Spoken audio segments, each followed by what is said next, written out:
Here we go. Welcome into the Bobby Carpenter Show. Schlegs, we have 2 shows left this year. How great is that? In the calendar year 2024, Buckeyes, their next game will be 2025, 5 p.m. Eastern in the Rose Bowl. So we've got 2 more shows to be able to break that down today. We're going to be welcomed in by Caroline Fenton of Yahoo Sports, SiriusXM. She's going to join us, talk a little ball. She has before reoccurring character, if you will. And Schlegs, I got this done for you.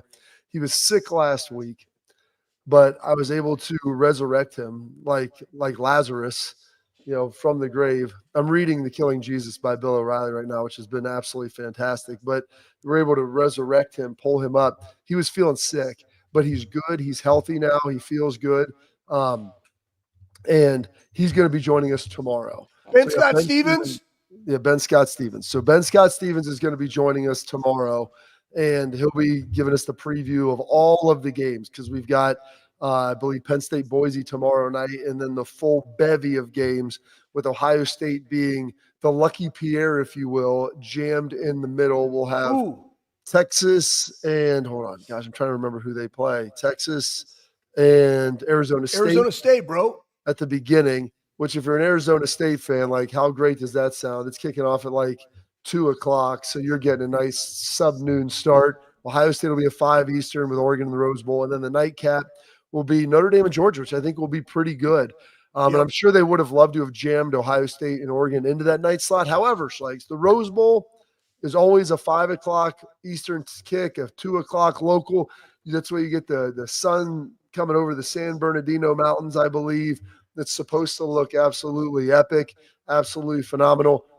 You've been out to the Rose Bowl, I believe. Nope, have not. Never? You didn't Never. make one of those trips? Okay. Just trying to remember what all you've been to throughout the years with everything. I guess you guys went to the Orange Bowl in 2013. That's right. Yep, went to the Orange Bowl. I mean, I was out on the West Coast one time when I was at Air Force for the Diamond Walnut San Francisco that Diamond Bowl. Walnut Bowl played at the San Francisco Giants Park doesn't count, okay? You guys are both on the same sideline, like a high school, like a middle school team playing in the middle of a baseball field. So that doesn't count. I thought that, I was trying to remember what that 2013 game was. So you don't have 2010 Rose Bowl, right? That happened in 2011. I came like 2 weeks later. Yeah, that was the that was the Jake Ballard. No, that was the 2009 game for the 2010.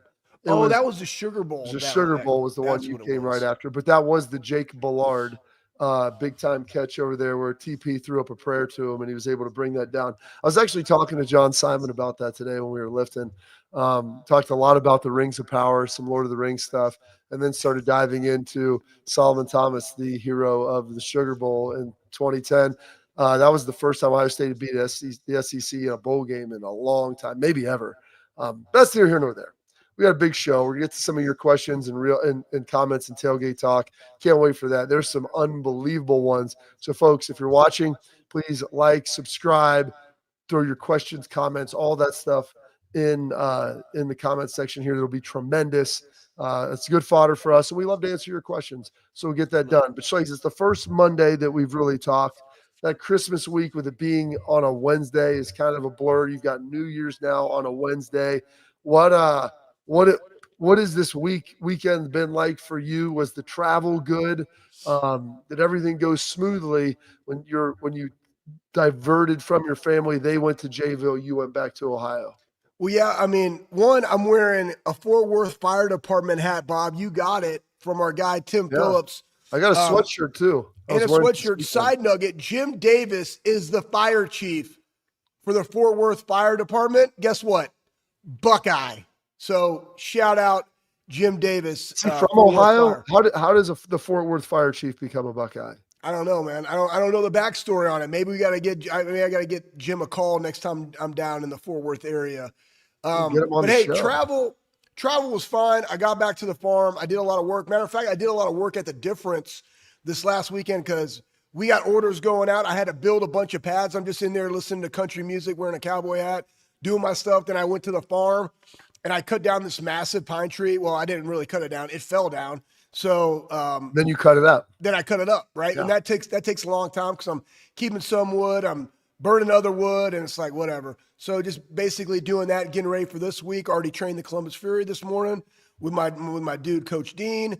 And, yeah, man, just excited for this week, excited for tomorrow's night matchup with Boise and Penn State, and then being able to watch all the games. I'm actually going to go in and get bumpy because the Armory, we're closed at 5 o'clock New Year's Eve. But then guess what? January 1, boom, all day. All day. We're going, man. New memberships, baby. Come on. Let's get swole together. For New Year's Day, what time is it open? 6? No, 5. Even better. My gosh. 5 a.m. That's awesome. People can just roll straight in. I mean, there's honestly, Bob, you know this, like pull up a straight turbo Rob Reynolds and just come right from the bar. You're like, you know what? I want to sign up. Guess what? We'll waive that initiation fee and let's get in there and let's pump some iron and work out the booze that you just had all night. Yeah, get a little workout. Then you go to the recovery room, Schlegs. You side in the saunas and the cold tubs, get a little contrast in there, the hot tubs, whatever. I know you've got all these recovery modalities. And so, yeah, you can lean on in and you'll start off the new year feeling like a new dude or dudette. That's going to be pretty tremendous. Yeah, no, it's fun. What do you got going on? I don't know. I'm trying to figure out.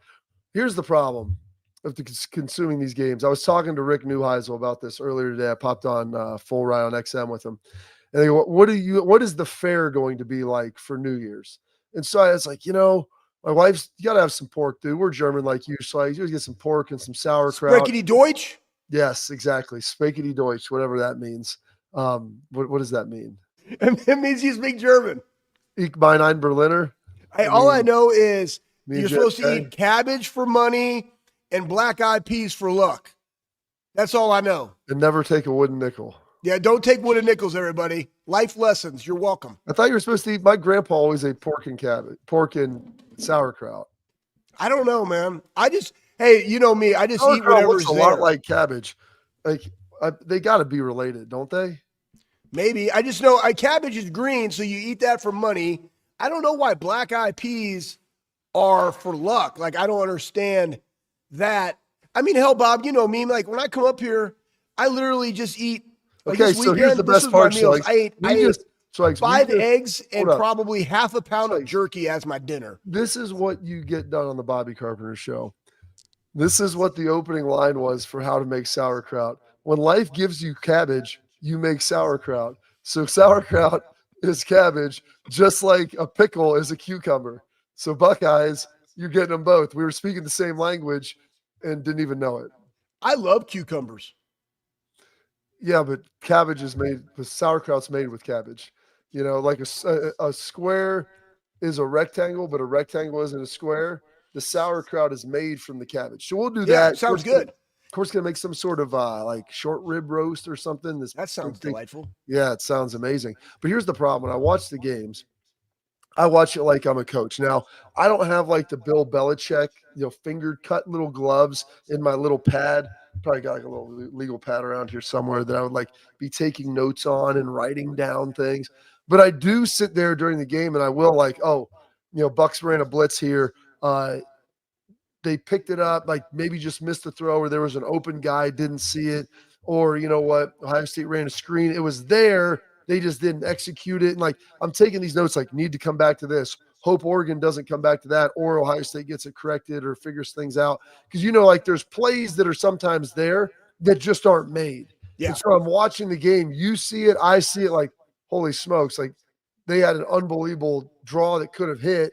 All they needed was just one guy blocked, or maybe for Ohio State's defense, like one guy made a great play. But if he doesn't make that, that's a 15-yard gain. If they come back to it, you can't rely on that one guy. Like you got to structurally figure some things out. And so that's the balance of like, when you have it on a holiday, I'm happy that it's the New Year's Day game because it's not like New Year's Eve night and like people are partying.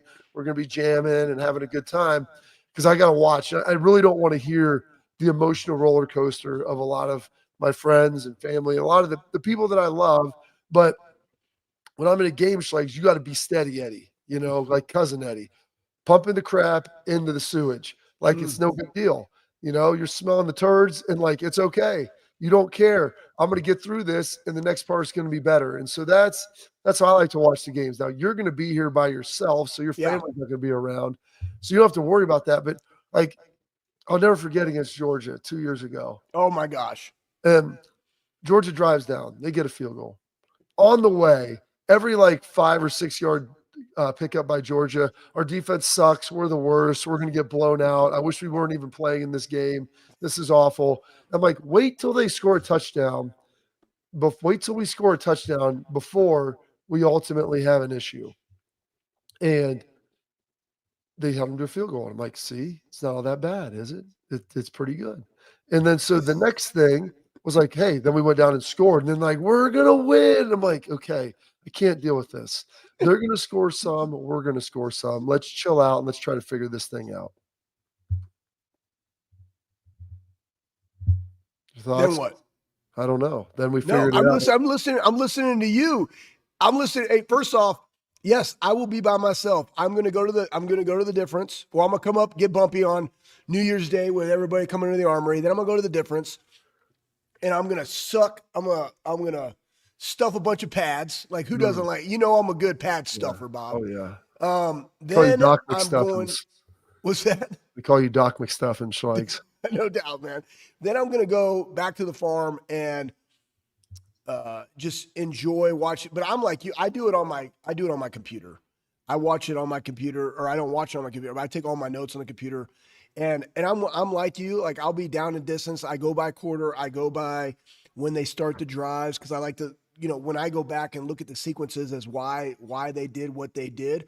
But then I recognize those big plays. Hey, we got to get into third and long. Hey, they've gotten too many. They've been too good on first and second down. That's why they gotten. I think it was I forget what game it was. It might have been the Indiana game when they opened it up and they had multiple first downs. I was like, man, we got to get them to third and long. But that's why they were winning, third down, because it was third and short, stuff like that. But then, hey, this guy had a big play here, or great tackle by Lathan on a screen or whatever. Like, those are the things that you and I both noticed. But that's what, to me, I can't consume those with other people around, because they're just spouting off random nonsense. And I would say this, the mood of that December 31st, 2022 night going into 23 was terrible, because the guy misses a 50-yard kick that wasn't even close. And everybody's like, we absolutely are terrible. And I'm just like, I can't listen to you anymore. Yeah, that's part of it. They put themselves in position. I'm like, what else do you want them to do? And it wasn't even close. So hopefully this New Year's will start off much better. Schleiks, you know what will start off much better is with our friends at Exports. We're going to protect what matters most with Export mouth guards. Trusted by professional athletes, designed by NHL team dentists, Export mouth guards are scientifically tested to protect both your teeth and your brain. Export mouth guards feature 3 layers of advanced protection, including the patented use of carbon fiber. Their unique smile is 3D printed right to your grill, so you feel good about it. It means more protection, better performance, max comfort, clear communication, so you can focus on your game, not on your gear. Don't take chances with your safety. exportguards.com/Bobby. Save 15%. Export, protect what matters most. Caroline Fenton, Yahoo XM, coming up next.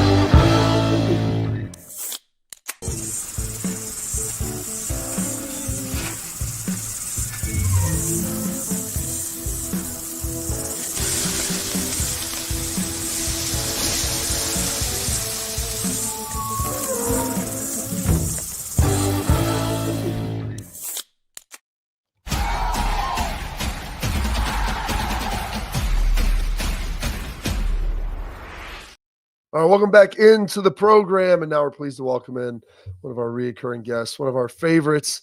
You're down in Nashville, right, Caroline? Is that where you?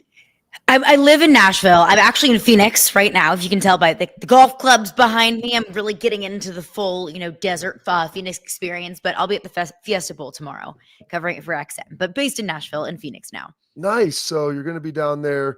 The Fiesta Bowl, one of our favorite bowls. We played it. I played it 3 times. Schleiks played it twice. Unbelievable environment, great experience. I was never really a big fan of the toaster out in Glendale. The best place to play it is in Sun Devil Stadium with the mountains in the back. Like, it's so beautiful, especially at night right there. But what's the best part that you've been kind of taking in from this Fiesta Bowl with Boise State and Penn State? I just got in. I think my flight landed at like 1:30 a.m. last night, like Phoenix time. So I've been going through it a little bit over the last few hours, but I think the biggest thing to me has just been the hype and excitement surrounding both of these fan bases for two completely different reasons. From the Boise State perspective, there's a certain sense of pressure, but also a certain sense of pride. It feels like the Boise State is the Group of Five representative, that it feels like the conversations these players and these coaches and even the fan base is having is, we understand that the data points moving forward for Group of Five representation in a playoff, whenever the format inevitably changes, whether it's next year or the year after that or whenever it will be, the data points and the arguments for a place at the table for the Group of Five will be used in how Boise State looks against Penn State. So there's like a certain sense of pride I feel like this fan base and this team is taking, and not just representing themselves, but representing the future of college football, it feels like. And then at the Penn State side of things, it's a completely different perspective. The narrative of this team, James Franklin, can't win the big games. And obviously a little bit of that is shaken off a little bit. A little that is disproven based off of the way Penn State looked against SMU. But there's still such a massive amount of pressure for this team, because this is a Penn State team that, however way you want to look at it, offensively, defensively, special teams, the amount of talent, the amount of money, the history of these programs, every single data point that you have for this Penn State team tells you that Penn State should win, and should win incredibly handily. That even when the bracket came out, it felt like Penn State had the easiest road to the college football playoff semifinals. So it's Penn State kind of trying to go against that narrative that they can't win in big time situations. I don't think it's a correct narrative, but it's a narrative nonetheless. So Caroline, in this game, like Boise, I think they're second nationally in sacks. But really, to me, it comes down to Penn State stopping Genty. Mm-hmm. But then, was it Maddox Matson? He's gonna have to carry some of the load too. How do you see this game going down out there in the desert? I think it's going to be a pretty decided Penn State victory, because that is the Penn State objective. That is game plan number one. We don't let Ashton Genty beat us, but that is so much easier said than done. Like, yeah. Ashton Genty is going to get his, he's going to get the carries, and he's going to get the sheer number of yards no matter who he plays. We saw it against Oregon, that he's going to be able to get his, even against some of the best defenses in the country. But Boise State, even as well as Maddox Matson has played at times this season, Boise State feels like a one-trick pony, that if you limit what Ashton Genty does, because he's going to get his no matter what, but if you limit what he does and you sell out to stop Ashton Genty, I don't think there's any other area of this Boise State team that can beat Penn State. Even Penn State, a team that has struggled maybe a little bit through the year, that doesn't have the same amount of talent on the outside offensively that an Ohio State has, that an Oregon has, that a Texas has. Penn State has been able to win games and get to the college football playoff by running the football and stopping the run. It is what they do best, and I think that's going to show up against Boise State tomorrow. And so that's interesting, because usually teams that run the ball, like, you don't see a large margin of victory, Caroline. Like, those games are fairly close. The biggest, I guess, offensive outburst we saw with Penn State came against Oregon in the Big Ten championship game. Now, they scored a good number of points against SMU, but a lot of those were derived from turnovers, obviously the pick sixes and everything else that ultimately happened. I think Penn State will be able to score. I don't know about how that level of pull away. Is this a game that you think could reside in the 20s but never really feels all that close? I think that's exactly what it is. And looking at this spread, I believe it's 11.5 points in Penn State's favor last time I checked.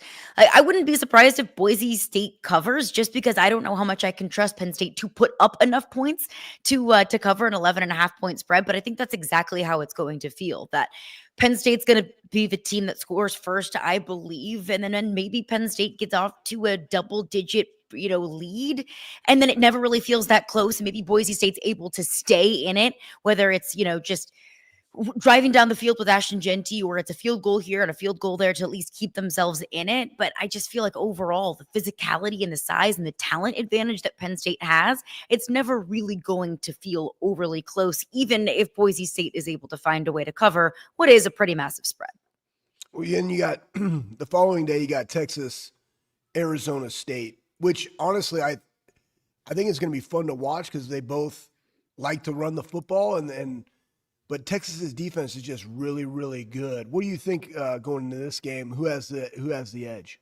It's definitely Texas for me, and I feel very similarly about this Texas-Arizona State game that I do about this Penn State-Boise State game, that Texas is going to win, I believe, if they beat and when they beat Arizona State, and will continue to win games in the college football playoff based off of how well they're able to run the football and how efficiently they're able to stop the run. Like, I don't view Texas winning a national championship because of what Quinn Ewers does with his arm, because that's not the kind of team that they are. That's not the kind of team that they've been all season long. When Quinn Ewers had the ball in his hand and he had to win it for Texas when Georgia essentially took away the run completely against them in the SEC championship game, they didn't look very good. They lost that game because I don't feel like Quinn Ewers is able to consistently win you football games with the ball in his hand. So I view that very similarly. Texas running the football and stopping the run, like Penn State is going to have to do against Boise State. It's easier said than done against this Arizona State team with Cam Skadbu, who is one of the most electric and exciting running backs to watch in all of college football. The man is a maniac. He is so fun to watch. And then their young quarterback, Sam Leavitt. And I think Sam Leavitt is the most underrated quarterback in all of college football. That he can win you games with the ball in his hand, but can he do it against this Texas defense? Maybe, sure, it's possible, but I don't think that it's probable. Ultimately, it's going to be Texas's defense. That's the difference. Yeah, it seems like that should be the case. The one thing that just I get concerned about is the quarterback situation with Texas. Them trying to figure out what Ewers is, and he's obviously the lead, and he's their starter. But trying to work in Arch, we saw the turnover in the last game, that if this game is close, and I thought that was the methodology for Clemson. If they could keep it close and you could force some sort of quarterback conundrum in the fourth quarter, I'm curious to see how Sark handles that. And I guess that's kind of the same recipe I have for Arizona State here. If they can get Scatterbo going enough, they can control the clock, grind on them. I don't know that they can, but the quarterback issue, I think, is real because Ewers has struggled, and Arch was, come in, run the ball, maybe throw it a little bit. But I've never really been a fan of teams doing that, simply due to the fact you get in late games and people start looking around as, well, who's going in next? And I think that Sark has handled this situation brilliantly. If there's anyone in all of college football that can handle one incredibly high-profile starting quarterback who's been starting in your system for 3 years and the most famous backup, if not the most famous quarterback in all of college football, it's Sark. It's an offensive mastermind in Sark. And the way that he's been able to communicate, not just on the inside, not just in the locker room and to those two guys, but also publicly, he has made it very, very clear. Quinn Ewers is our starting quarterback. Quinn Ewers is our guy, and Arch is simply supplemental.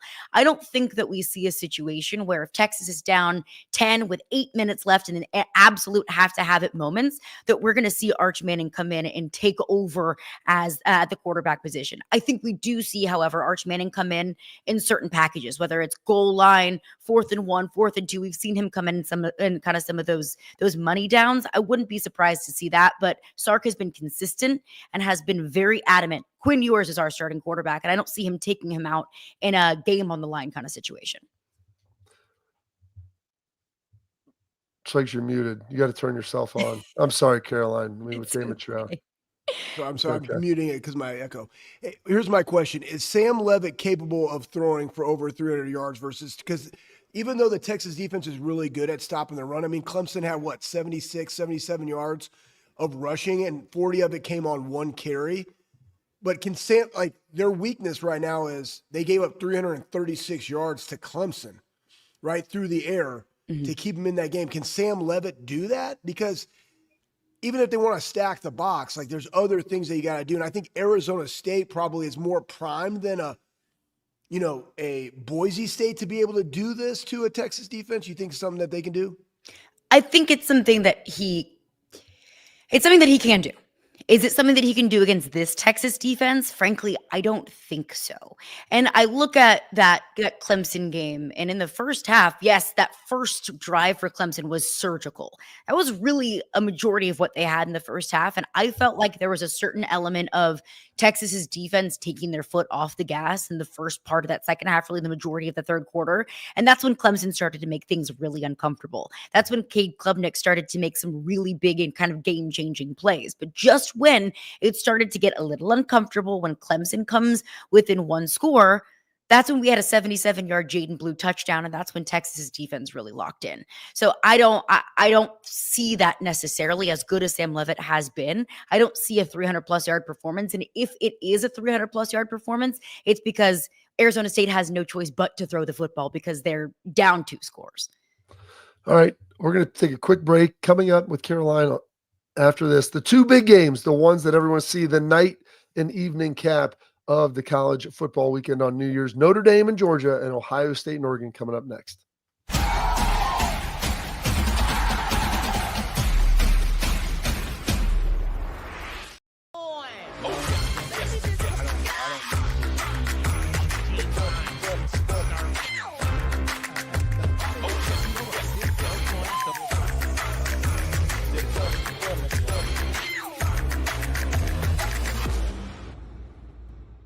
The Big Play Sports Network. Download the free app today to watch all of your favorite hosts on demand.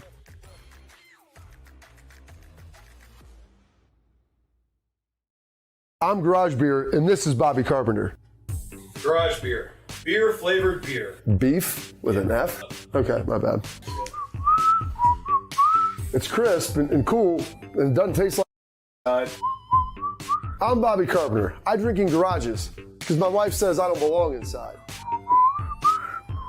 If you like a cold breeze on your bag, drink Garage Beer. It's American, and so can you. Garage Beer. Beer-flavored beer.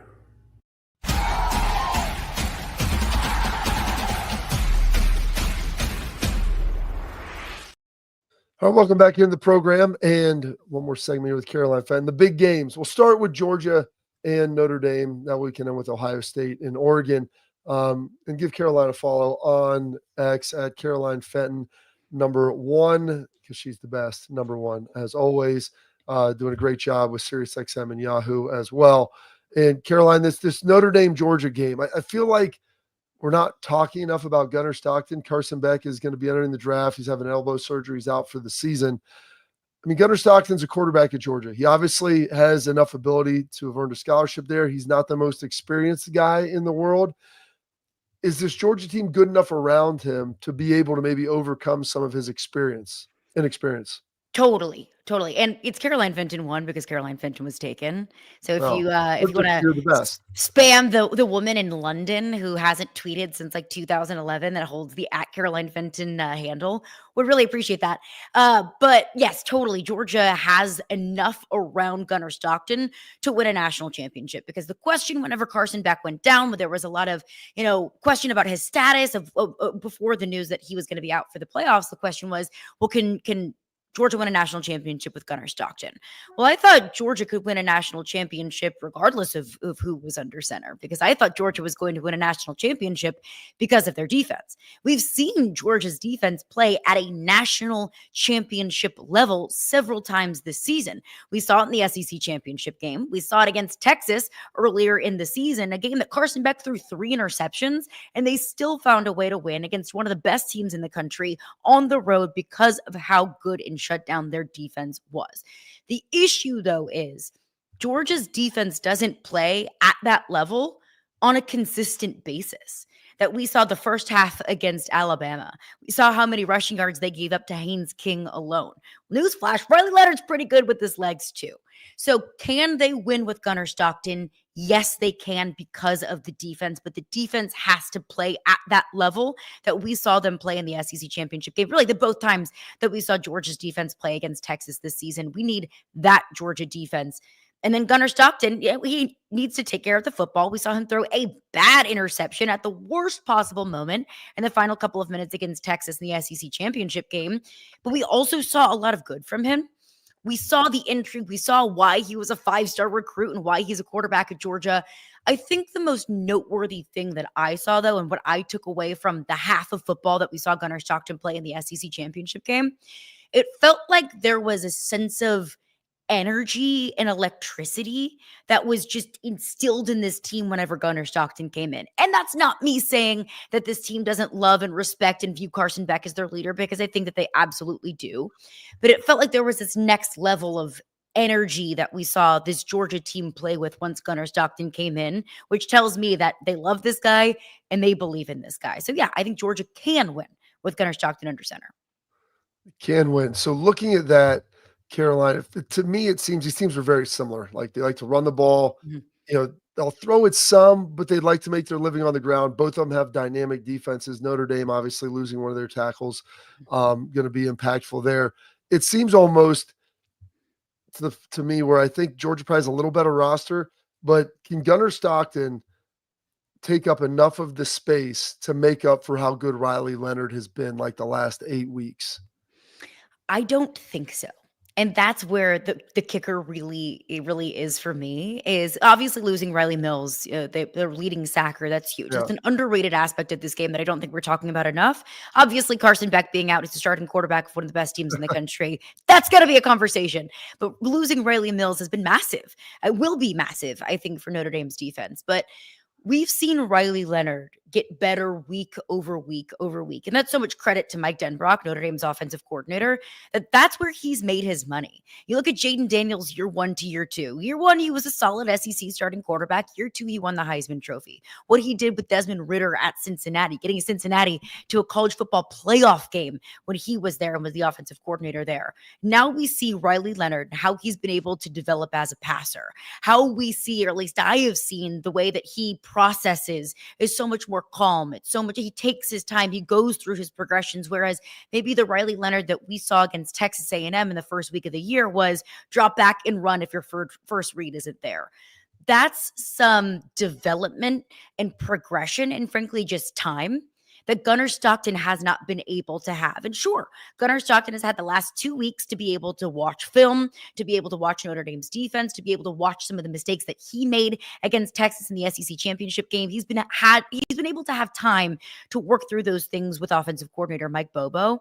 But when you just haven't seen things, it's an experience factor that I think is invaluable, which makes me so frustrated when I hear Georgia fans say, well, we're a better team with Gunnar Stockton. Well, I have a really hard time believing that and buying into that. And that's nothing, against Gunnar Stockton, but in a college football playoff game against one of the best defenses in the country, I'll take the quarterback that started 2 full seasons in the SEC versus a quarterback that's getting his very first college start in the college football playoff and has only attempted 50 passes in 2 years.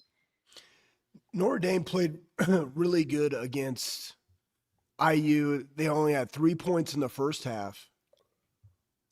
Can Notre Dame make Georgia one-dimensional and actually put it on to Gunnar Stockton? They're going to have to. That is the path to victory to me for Notre Dame, is take the run away and say, Gunnar, let's see what you got, young gun. Like, let's see what you can do with your arm. And I think that they can, because it's not like Georgia has been a rushing juggernaut all season long. Like, Trevor Etienne, I don't believe has a single 100-yard rushing game. He had a great game against Texas, and that was a massive part of why Georgia was able to beat Texas, was because of what Trevor Etienne was able to do with his legs. And obviously Nate Frazier has been a massive part of their running game as well, but it's not like Georgia has been some sort of rushing juggernaut. So yes, I think that absolutely Notre Dame's defense, how good they've been against the run, one of the best rushing defenses in all of college football, that's the path. And that is how I believe Notre Dame beats Georgia, taking the run away, putting the ball in Gunnar Stockton's hands, and then just being consistent running the football with Jeremiah Love, and more importantly, I think Riley Leonard. All right, going to the Rose Bowl out west, Oregon, Ohio State, the rematch from earlier this year, 1.1 second with Will Howard on the slide. How do you see this one playing out, Caroline? This game just feels right, doesn't it? Oregon, Ohio State in the Rose Bowl, 2 of the best teams in college football. Like, this game gives me national championship vibes for so many reasons, but mostly because I think that these are the 2 best teams in the country. And I kind of view this matchup as A few different ways. One, the old adage of a team that you trust more is which coach and which quarterback do you trust more? In that instance, coach and quarterback, I defer to Oregon. Dillon Gabriel has seen a lot of football. Dillon Gabriel has been the face of consistency at the quarterback position in a year where inconsistency has kind of been king, at least at the top in college football. And then the coach trust factor is maybe less of what Dan Lanning has done and more of what Ryan Day has not done in some of these big games and big time situations. But I've said since the beginning, since the college football playoff bracket came out, that the winner of the national championship will be the team that best runs the football and best stops the run. Like, that's the theme of the day. That's the theme of the playoff. That's the theme of the week, is stopping the run and running the football. Well, who do I trust to do that? Ohio State. I trust Ohio State to take away the run much more than I trust Oregon to stop the run, because in Oregon's 3 games that they've played in against college football teams, Boise State, they gave up 220 yards on the ground, 6.5 yards per carry, gave up 150 to Ohio State in the regular season, just gave up 300 on the ground to Penn State. Like, that is their Achilles heel. So I don't trust Oregon to be able to take away Quinshon Judkins and Travion Henderson. And that's exactly why I trust Ohio State in running the football, is that two-headed monster. So which is more important in this matchup? I don't know. That's what it's going to be. That's what it's going to come down to, because is it Dillon Gabriel being able to do Superman things? Because he was able to do Superman things against Ohio State's defense in the regular season. It was giving up way too many explosive plays. It was Dillon Gabriel being able to evade the very little pressure, frankly, that Ohio State's defense put on him. So if Ohio State's defense can get after Dillon Gabriel the way that they were able to get after Nico Iamaleava, if they're able to take the run away as well as they did against Tennessee, basically the run game was completely ineffective against Tennessee. That's Ohio State's path to victory. I think there's a lot of buy-in into this Ohio State team, so much so because of what we saw against Tennessee, and so much so because of where we saw Oregon struggle at times, mostly defensively against Penn State in the Big Ten title game. And it's a "what have you done for me lately" league. And that's what those two teams have done for us lately. But it's a trust factor of this defense, and it's a trust factor of these quarterbacks. I trust Dillon Gabriel a little bit more, but can we see the Ohio State defense that we saw against Tennessee? That's the difference to me. Caroline, thank you for your time. I had no idea that you were traveling into the wee hours of the morning. We appreciate you getting up. You would not have known it. You look fantastic. Enjoy getting out there, and you got media day and everything else that you've got to go running around. So we appreciate you spending some time with us. Look forward to catching up soon, folks. Awesome job on SiriusXM, Yahoo Sports. Also give her a follow on X. Caroline Fenton, #1. Thanks, Caroline. Appreciate y'all. Have a good one. Enjoy the games. Yeah, you too. She's fantastic. All right, coming up next, we've got some headline Schlegs. We'll get those ripping and running because we got some great ones in Tailgate Talk too coming up next.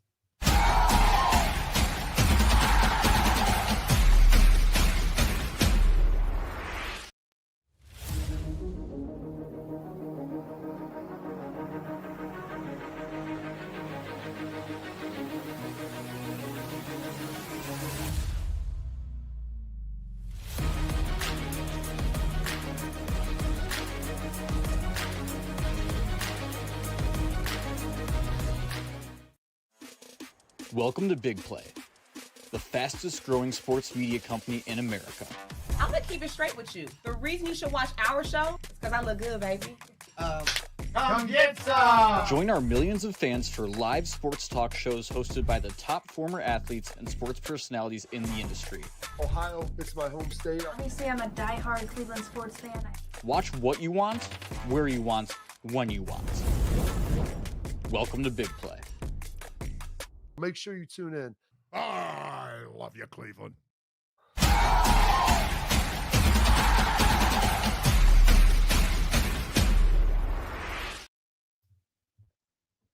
All right. Welcome back into the show. Caroline Fenton was tremendous. Schlegs. She's fantastic. She does. She's so locked in on all the games. She does such a terrific job. Wish we had some more time with her, but we got our headlines coming here. Schlegs, want to talk about a guy who, it's amazing, that whole conversation. We talked about Will Howard, Dillon Gabriel, talked about all the other teams. Never mentioned this guy, J.J. Smith, 1,000 yards receiving. Yep. Somehow didn't win the Freshman of the Year award. The Edge at Texas won it this year. 10th receiver in Ohio State history to surpass 1,000 yards in a single season. Obviously, the first freshman to do so. You saw the game that he put together against Tennessee, Schlegs. And we'll get into this more a little bit tomorrow. How important is his performance of him being that alpha dude out there on the field, whether he has 70 yards or 170, but just having an impact on the game? Guys, he has an impact anytime he's in the game. He has the capability of it. We saw that in the Michigan game where, pass interferences. You saw this in the Tennessee game. You saw his ability to create separation. You saw how physical he is at the point of attack, which he got an offensive pass interference call versus Oregon the first time. The dude is just a dude, right? And he does so much. And the best thing right now is I think that Ohio State has figured out a way of utilizing him outside of the box of being wide. Bring him in, put him in the slot, put him in motion. Right? Do whatever you got to do to get forward the ball, because once you do, it opens up everything else for everybody else. And that's kind of what this game happened. It was the Jeremiah Smith show, but also Emeka had great plays, and G made plays, and Carnell made plays. Like, they all can make those type of plays. But I think when you get him started early and often, it's just a different dynamic. And that's the offense just felt better. I mean, 3 series, boom, touchdown, touchdown, touchdown. It's pretty impressive. He's tremendous. Yep. And then on the other side of this situation, Oregon had a lot of success passing the ball against Ohio State, especially in the second half. Had some PIs, had some big plays. Ohio State had a lot of zones too, Bob. Well, a lot of zones, and they were trying to combo a lot of stuff. I think they've simplified some things, but Ohio State has not allowed a passing touchdown since Oregon, which I think is pretty darn impressive when you start looking at that and how much better this pass defense has been the second half of the season. Bob, there was somebody made a comment on there how that stat is deceiving. I don't know how a stat of where you haven't allowed a passing touchdown in 7 games, to not be a real stat. It's like, oh, they didn't play anybody that's a passing team.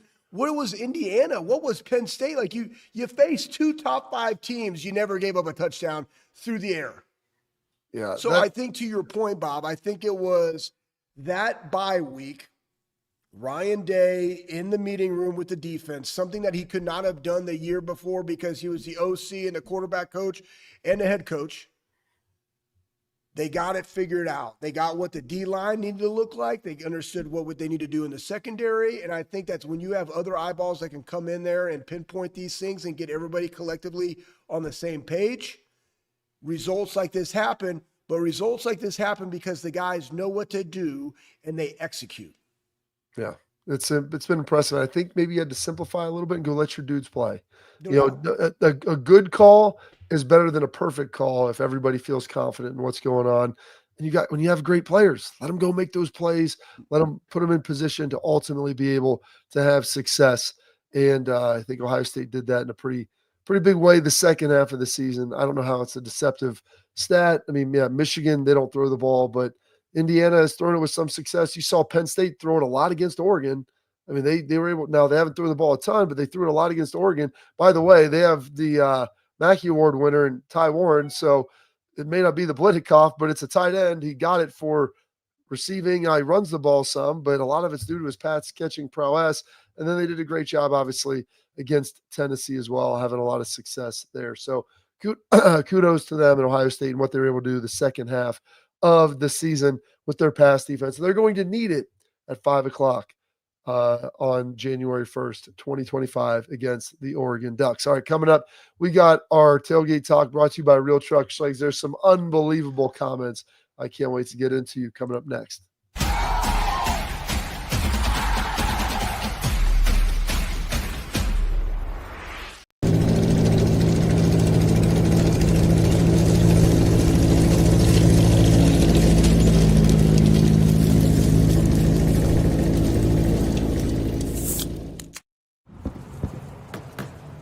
Get the most out of work, life, and all your outdoor adventures with top-selling upgrades for your truck. Guaranteed fit, free shipping, Easy install, expert support, and thousands of dealers just a click away. Bring your truck to life. Real Truck. Upgrade today and save between $50 and $400 on select Real Truck products. Visit realtruck.com/specials.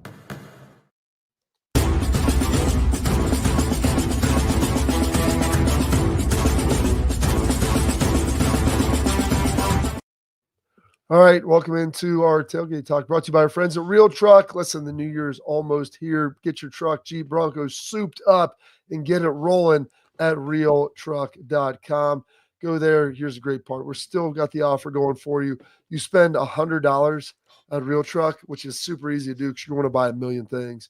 And you put promo code Bobby in the checkout, you get that Real Truck hat. They've got stuff to bring your truck, Jeep, It's Bronco, a nice hat too, Bob. life.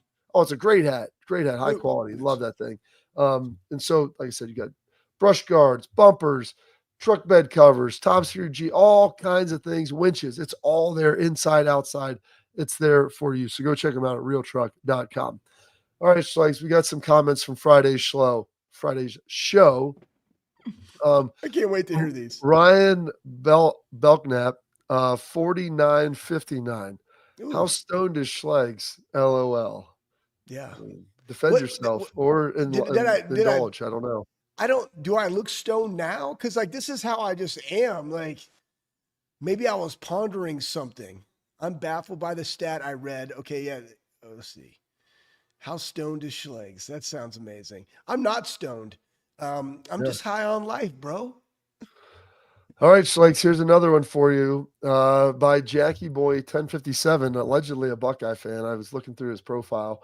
OSU gets beat by Oregon once again on January 1st, 2025. Ryan Day and Chip Kelly need to go. Just because they beat weird-ass Tennessee doesn't mean anything. $20 million roster has been proven a bust. The Ducks raised the trophy. Responded to that, Kendra pitching. Most of the so-called $20 million was spent to retain kids already on the roster from going pro. Yes. Fire them, get rid of these bums. All they do is recruit top classes, first-round quarterbacks, NFL drafts, playoffs every freaking year. In 135 years of playing football, OSU has won 8 national championships. It's easy. If they don't win them every year, they are bums. Yep. Your thoughts? Yeah, great. I love the fact that a supposed Ohio State fan would think that way. So probably not a fan or just disgruntled. And you know what? Sometimes part of being an angry elf, Schlegs. Yeah. He was an angry elf. He was an angry elf. So I would say this. I feel very, very good about this game, Bob, and I know that you do as well. And again, Tennessee, people were picking Tennessee to come into the shoe and beat Ohio State, and Ohio State had the most decisive victory in the first round of the college football playoff. The dudes look fantastic. And here's the other thing that caught my attention. Nobody's talking about national championship anymore. The guys are literally talking about they are playing for the opportunity to wear the scarlet and gray one more time. Yeah. That's a mindset shift. That's very different than in the beginning of the year where it was national championship. This goes back to what you and I talked about in our discussion about how do you beat Michigan. When you focus it about the guys in the room and the opportunity to wear the scarlet and gray and to go out there and do that one more time and not just wear the uniform, but also to go out there and perform with your teammate, to me, that's the secret sauce. And I think the way this defense has been playing, I think the lessons they learned from the first matchup, now you're going into a neutral site in Pasadena. Pasadena. Put the tilde on the end. Might as well, man. Tilde on the end, like Anthony Rodriguez. Pasadena, just like I call a toilet and salmon. You know what I mean? Where are you going? I'm going to Pasadena for some type of parade with roses and stuff. Anyways. Good job. All right. That's it for Schlegs right here. Not stoned. Right. Allegedly. We're not sure. Schlegs loves the special sauce, though. It's his favorite. All right, coming up next to a little pennant. We're going to wrap up the show with the parting thoughts from our guy, Anthony Schlegel, coming up next.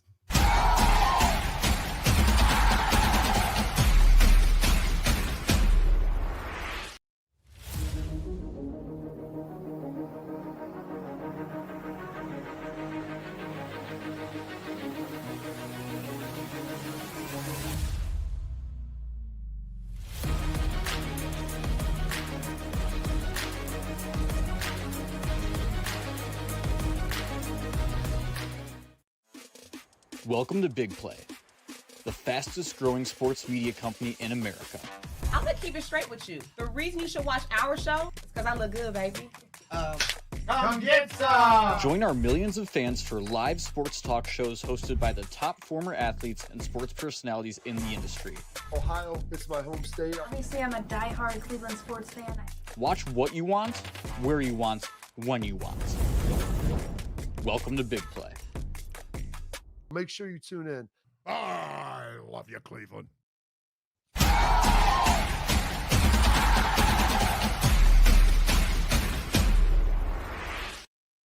All right, Schlegs. In 2014, on New Year's Day, was that 11 years ago? I guess 2015, so a decade ago, Ezekiel Elliott went 85 yards through the heart of the South. Apparently, another Buckeye playing at the Naval Academy, hailing from Hilliard, Ohio, had some comments about it.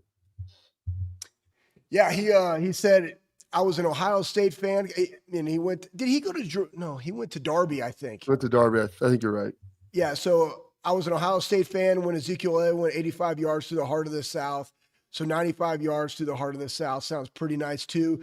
Side nugget, this is also an Oklahoma team that beat Alabama 24-3, and everybody was saying that Alabama should have been in the college football playoff. And then you have Blake Horvath goes 95 yards right down the middle for a touchdown, and the Naval Academy beats him. So one, good for him. Your Two, you never know who touchdown run was a school record today, Blake. What did you see?